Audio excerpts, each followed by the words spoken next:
Friends to today's topic of economics with Kedar sir. और आज का हमारा टॉपिक है mutual funds. I was asked many questions, I am getting queries from students that sir हमें mutual fund के बारे में कुछ बताइए, ये एसआईपी क्या होता है, ये लमसम क्या होता है। तो आज शॉर्ट एंड स्वीट में मैं आपको लमसम अमाउंट ऐसा या एसआईपी अमाउंट क्या होता है म्यूचुअल फंड में वो बताऊंगा and how does it work. Basically जब हम स्टॉक मार्केट की बात करते हैं and we purchase any particular stock, उसकी एक प्राइस रहती है। फ्री में तो मिलता है नहीं, कोई स्टॉक फ्री में कुछ भी नहीं मिलता है। तो मान लो किसी की 10 रुपया, किसी की 100 रुपीज़, किसी की 350 रुपीज़, हर एक स्टॉक की एक प्राइस रहती है। Same way when you invest in mutual fund, जो भी अमाउंट आप म्यूचुअल फंड में डालते हो, 5,000, 10,000, 1 lakh, whatever as per your capacity, आपको क्या मिलता है? शेयर्स तो नहीं मिलते। तो यहाँ पे आपको यूनिट्स मिलते हैं, UNITS, यूनिट्स, राइट। ओके। अब इस यूनिट की भी एक प्राइस रहती है, जैसे स्टॉक मार्केट में शेयर्स की प्राइस रहती है, यूनिट की भी प्राइस रहती है। जब ये म्यूचुअल फंड या यूनिट्स पहली बार आते हैं तो उसको NFO बोलते हैं, NFO, न्यू फंड ऑफर, जहाँ पे उसकी प्राइस उस यूनिट की 10 रुपीज़ रहती है and this unit price keeps on changing. जैसे हमारा शेयर प्राइस ऊपर नीचे होता है, यूनिट प्राइस भी ऊपर नीचे होती रहती है। अब मैं आपको कुछ फिगर्स लेकर लमसम एंड एसआईपी दोनों का डिफरेंस बताऊंगा, राइट। तो अभी तक हमको इतना समझा, म्यूचुअल फंड में जब हम इन्वेस्ट करते हैं हमारे हमको क्या एलोकेट होता है? यूनिट्स, और इस यूनिट की एक प्राइस रहती है। So for explanation purpose we assume इस यूनिट की प्राइस है 10 रुपीज़। लिख लो आप अपने नोटबुक पे, नोट पैड पे, 10 रुपये इस यूनिट की प्राइस है। अब मिस्टर ए है और मिस्टर बी। मिस्टर ए जो है वो लमसम अमाउंट डालते हैं एंड मिस्टर बी जो है वो एसआईपी करते हैं। एसआईपी का मतलब होता है systematic investment plan. Every month आप सिस्टमेटिकली एक फिक्स अमाउंट म्यूचुअल फंड में इन्वेस्ट करते हो, सेविंग करते हो, right, that is your SIP. अब अगेन फॉर एक्सप्लेनेशन पर्पज मैंने एकदम बेसिक अमाउंट लिया है, ऐसा नहीं कि हमको 5,000 से क्यों करना है, just for calculation purpose. Mister A जो है वो इस म्यूचुअल फंड में 5,000 इन्वेस्ट करते हैं। कितने? 5,000। अज्यूमिंग एक यूनिट की प्राइस अगर 10 रुपीज़ है, आपका मैथ्स अच्छा होना चाहिए, तो 5,000 डिवाइड बाई 10, कितने यूनिट्स मिले उसको? यू आर राइट, नोटबुक में डालो, 500 यूनिट्स। तो इस बंदे ने 2020 में, 2020 में 5,000 रुपीज़ डाले म्यूचुअल फंड में। M I right? One time lump sum. उसको अगर यूनिट की प्राइस 10 रुपीज़ है तो उसे कितने मिले? 500 unit. So mister A is holder of 500 units. अब जब जब ये 10 रुपीज़ कभी 30 रुपया बनेगा, कभी 50 रुपया बनेगा, कभी 70 रुपया बनेगा, तब वो अपने ये 500 यूनिट्स बेच देगा, प्रॉफिट करेगा। Fair enough.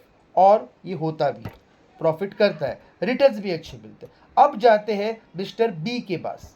मिस्टर बी जो है वो 5,000 डायरेक्टली इन्वेस्ट नहीं करता, वो एसआईपी करता है। ये वाला एग्जाम्पल ध्यान से सुनना और नोट डाउन करना। मिस्टर बी जनवरी में, जैन 2020 में 1,000 इन्वेस्ट करता है। तो 10 रुपीज़ के हिसाब से उसको कितने यूनिट्स मिले? You are right, 100 units. लिखो, 100 यूनिट्स मिले उसको जनवरी में। फेब में भी वो 1,000 इन्वेस्ट करता है, 10 रुपीज़ ही अभी भी प्राइस। कितने मिले? लिख लो, 100 यूनिट्स मिले। अब क्या हुआ? मार्केट थोड़ा डाउन हुआ।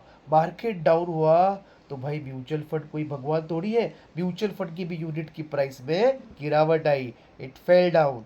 जो जो 10 रुपये का था वो 5 रुपया हो गया। M I right?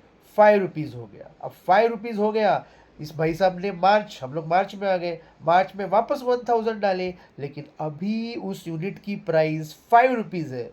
इसका मतलब अब उसको कितने मिलेंगे? 1,000 divide by 5, 200 units. Am I right? मार्च में 200 मिले, जनवरी, फरवरी, मार्च, अप्रैल, अप्रैल में आ गए हम लोग, फोर्थ मंथ में, अभी भी 5 रुपया है, मार्केट डाउन है।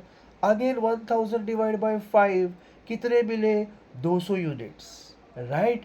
अब जैन, फेब, मार्च, अप्रैल, मई हो गया।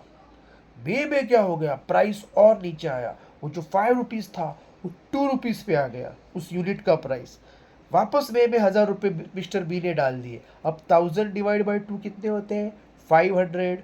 तो ऐसे करके इसके 5,000 इन्वेस्ट हो गए एसआईपी में, उसके लमसम हो गए। उसके पास 500 यूनिट है, इसके पास यूनिट जरा रिकलेक्ट करो, अगर नोटबुक में लिखा है तो जनवरी में 100 मिले, फेब्रुवरी में 100 मिले, मार्च में 200 मिले, बराबर ना।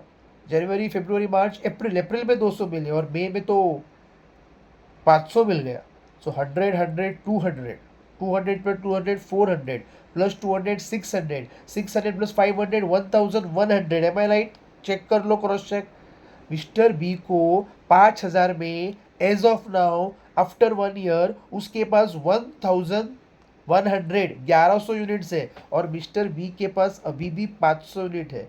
इन्वेस्ट दोनों ने किया था, लेकिन 1 साल के बाद जब इस म्यूचुअल फंड की इस यूनिट की प्राइस 10 से 80 रुपया हो जाएगी, फायदा दोनों का होगा, फायदा दोनों का होगा। ज्यादा फायदा किसका होगा? मिस्टर बी का, क्योंकि उसकी एवरेज प्राइस करते करते उसके पास units at the end of the investment, जब उसको बेचने का वक्त आया, उसके पास यूनिट्स ज्यादा हो गए हैं, 1100 उस 5,000 में, और इसके पास यूनिट्स फिक्स रह गए। So in that matter, SIP is always much advisable rather than lump sum. I think मेरे इस वीडियो ने आपको म्यूचुअल फंड में SIP और lump sum एग्जैक्टली क्या होता है वो बता दिया रहेगा। अब ऐसे ही और वीडियोस लेके आएंगे, but please subscribe my channel, please give your suggestions कि मुझे और कौन से वीडियोस लेके आने हैं इकोनॉमिक्स में, फाइनेंस में, स्टॉक मार्केट में, और वो वीडियो मैं ज़रूर लेके आऊँगा। And please again I am saying subscribe to my channel and please share as much you can share. Bye bye. Take care.